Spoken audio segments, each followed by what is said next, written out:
Roll for Crit is made possible thanks to the support of viewers like you and our patrons on our Patreon page. You can become a patron for just $1 a month at patreon.com/rollforcrit.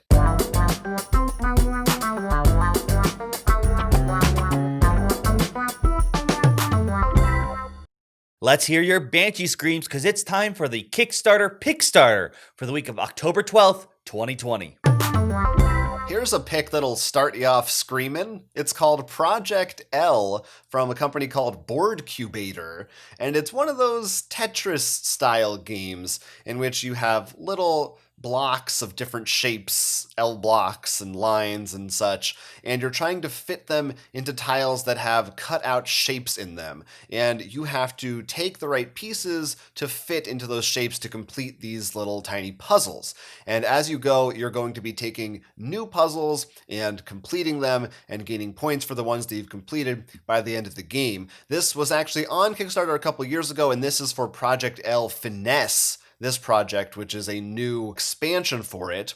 The expansion adds a new element to the game where you have goals, so you'll be rewarded with credits, and you will be rewarded for taking certain actions or for using certain pieces perhaps, and you'll be able to spend those credits on extra actions during your turn. Normally you're limited to, I believe it's 3. And the idea is you want to try to maybe get multiple puzzles, and if you do everything cleverly enough, you might be able to complete multiple puzzles all in one turn and line things up that way to be more efficient. And especially with using these new credits, they'll kind of give you more of a goal to strive for, and they'll give you more opportunities to do more stuff on your turn. It looks like a really fun, simple, cute little game. I mean, I tend to enjoy these kinds of games where you're matching things into shapes. There's something primal, and like when we're children, that's what we do, and I still enjoy it. But this doesn't look like any of the other games I've seen that do that, because you have these small little pieces you're trying to fit the shapes in, and you're doing it multiple times. I like the concept of it. I don't know how interactive it is exactly. You know, you're taking puzzles that other people might want, for example, or pieces they might want, but it does have, I think it has a solo mode too, but if you like puzzle kind of games, this one seems like something to look at. I was going to say, this sounds like a game that really could use a solo mode. And yeah, I feel like outside of maybe Tetris Battle 99, it's very hard to make these games very interactive, unless you throw junk at people to mess with them. Right. yeah, that could be a challenge, but still something fun to enjoy next to your friends or family. If you're interested in Project L, you can back it for around $58 US, and that includes the Finesse expansion. From the creators of the Red Dragon Inn comes a game where there was an evil overlord, so evil, but not just for his actions, but also his taste. If you went to his dungeon, it'd be hard to find someone who's worse at decorating a place than this evil overlord. But guess what? They're dead. So now other overlords are vying for that evil throne, and you are not vying for that throne. Your job is to redecorate the place. This game is called Dungeon Decorators, and you are playing the role as a company helping to revitalize this dungeon and make it something more appeasing and palatable to your new evil overlords.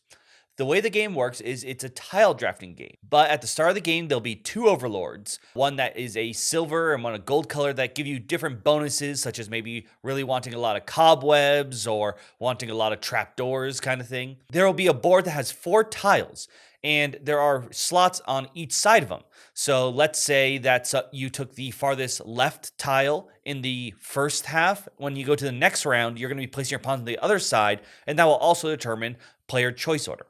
Now, these tiles are double-sided. You can either be placed to make actual rooms or hallways, or the other side is decorations. The rooms and hallways are pretty much what you'd expect. Make sure they connect to an opening, and it makes sense that you can walk around. Now, the decorations have to be put up against a wall. Now, these decorations could be things like torches, like I said, trapdoors, web, combos, and they have to make sure they're up against a wall and not another decoration or an opening. So it's really not just as much tight fit as you usually expect with all these tile drafting games. It's really almost making sure you leave space for these decorations, because those cards in hand may say you want to have a hallway that has both a torch and a web, or you want to have a room that has an orange room connected to 2 other colored rooms, or maybe fully surrounded. And when you play these bonus cards, you'll draw a new one. So this game really can switch on you what kind of things you're going for, because once you complete one goal, you're going to get a whole new one. You do have the two overarching overlord goals, but the fact that you're drafting and you're going to probably change your style with those bonus cards you draw really, I think, adds a bit of a fun flair to actual mechanics. And in terms of the theme, I think it's really cute too. The idea that you're actually trying to make this dungeon very appealing. I guess it's similar to Boss Monster, but I think that's more of the making a dungeon where heroes die in it. So this is just the look. It is a very funny theme. I love the idea of it.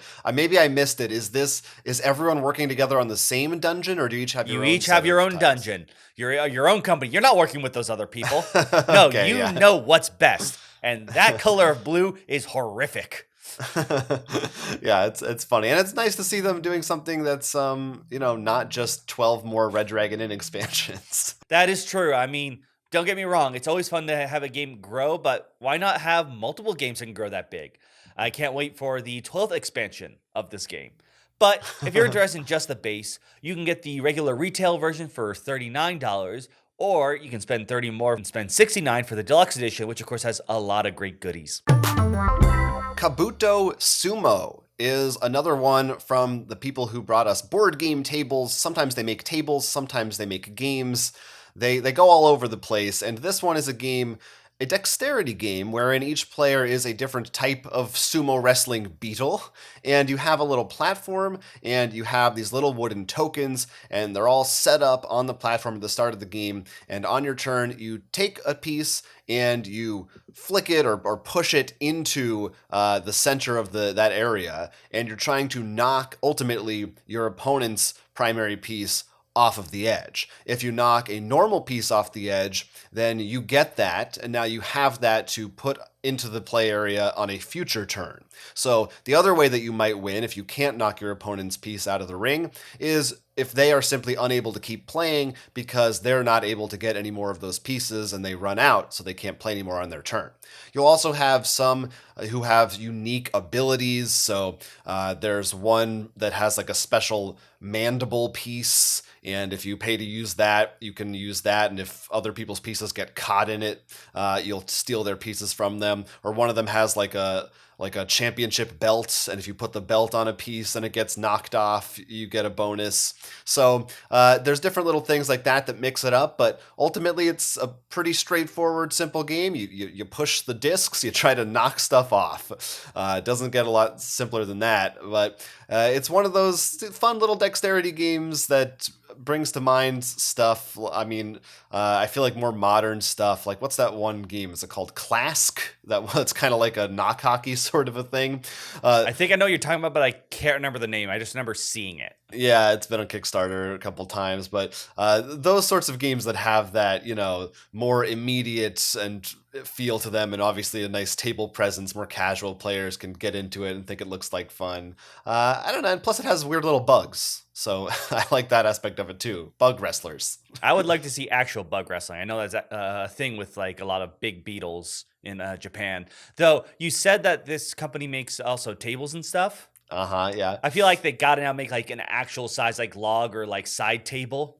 Because I think if I remember this, it was like this big, because it's a game, not a piece of furniture. Now I want like an actual like beetles like carved into wood table. It looks so pretty. That's what they should work on next, for sure. Well, if you want just a normal-sized table that comes with this game, Kabuto Sumo, it'll run you about $29 on Kickstarter right now. The Scare Factory is our next Kickstarter, and in this game, you play as monsters who run an underground dungeon. Unfortunately, there's been an intruder alert. It seems humans have come down to pilfer your dungeon, and you're not okay with that. The way this game works is you'll be playing as specific characters that you can upgrade their abilities as you go along, but you'll also have a dungeon where you'll be placing and moving tiles, as well as placing traps and scarers along on this board. The idea is you're trying to get the humans in order to scare them enough to make them leave the dungeon. You'll be moving around, upgrading your own path, trying to build up this area, and trying to predict how the humans are going to move. Obviously, there's a whole bunch of different kinds of humans, including bosses, which will take a lot more to scare because they're made of tougher stuff. I like this idea of like, it's almost in my mind a reverse dungeon crawl. It's not you going to explore the thing. It's once again, this is me with another dungeon that's already around, and you're the monsters in it. And this idea that humans are just coming to pilfer it, which makes sense. I mean, imagine someone just came in your home and like, I'm on a dungeon run, just start stealing your stuff. Yeah, that's not cool, man. That's not cool. Yeah, it's another fun concept. It's the inverse of horrified.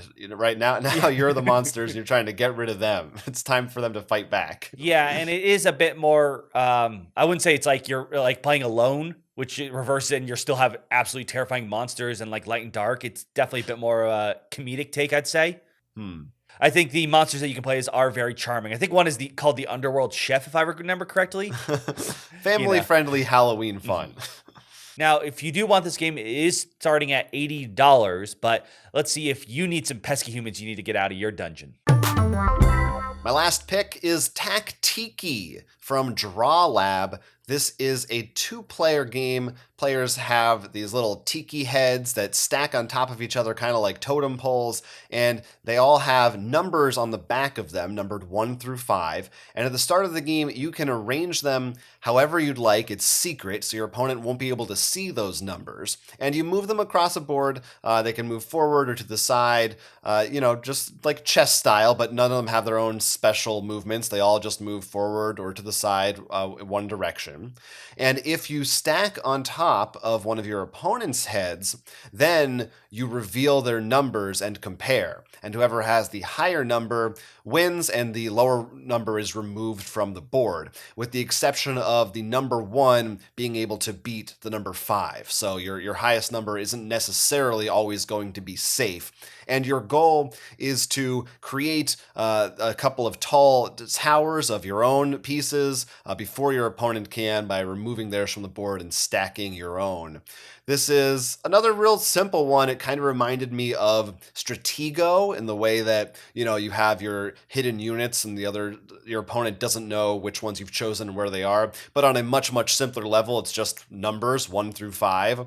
Obviously it looks cool, and I think the tactile stacking seems like it will be fun. But also, I think seems like there's a little bit of strategy in there of choosing how to lay your pieces out, and of course that'll be different each game depending on what your opponents are doing. So it seems like another light, abstract game with some weird stacking twists added on top of it. That is, yeah, I can see a lot of fun with that with Stratego, but at least taking away the amount of weird units.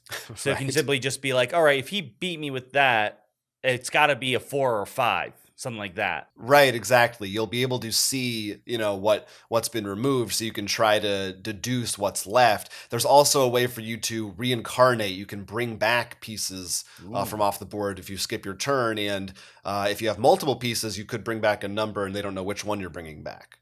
So there's more strategy in that sense too. So TacTiki is about $30 US, and you can back that now. We've got a few more treats for you before we send you on your way. There were 2 Kickstarters we did previews for that are relaunching. First off, we have Merchants of Infinity. This is a game when you're on a space station trying to earn the most credits through trading and manipulating the resources, but it's in a weird time flux, so the rules of reality may change. We've also got Shards of the Jaguar, in which you are racing through an ancient maze to prove you should be the next leader. If you're curious about either of these, you can check out our previews in the links down below.